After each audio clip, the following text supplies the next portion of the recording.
J'ai eu la chance déjà à Tokyo 2020 d'être partenaire, donc j'ai déjà eu une première expérience de ce que c'est les Jeux, de l'intérieur en tout cas, de les vivre. Ça a été encore plus un moteur. Je me suis dit que, voilà, que j'avais vraiment envie de faire partie de Paris 2024.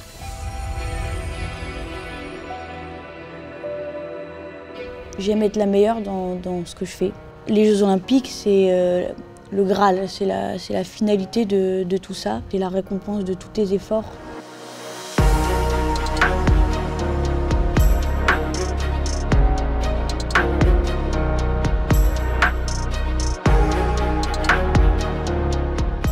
Dans un combat, en fait, quand on est face à son adversaire, c'est comme un jeu d'échecs. On cherche en fait à trouver, à piéger l'autre. Comment je vais arriver à le faire tomber?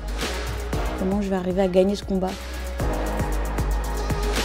Tout ça dans la technique, la beauté, parce que c'est un art martial.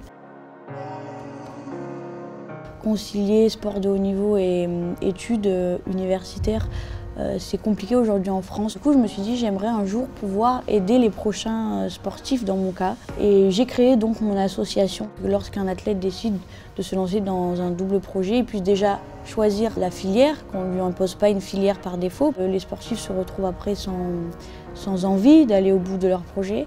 Moi, mon but, c'est d'être un peu la porte-parole de ces athlètes.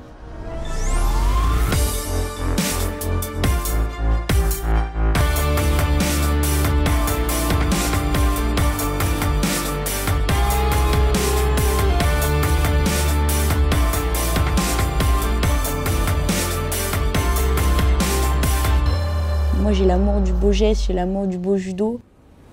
Et ça continue tous les jours, quand je vais à l'entraînement, de me passionner tous les jours.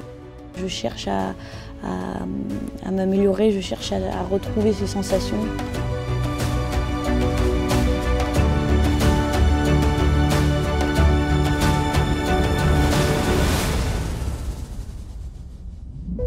Quand on gagne, de pouvoir partager ça avec ses proches, c'est fort.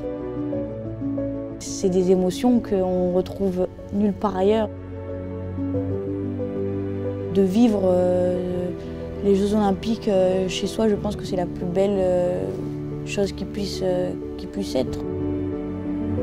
De savoir que ma famille va pouvoir venir me voir, mes amis peuvent pouvoir venir me voir. Combattre à 30 minutes de ma maison, enfin, c'est juste exceptionnel.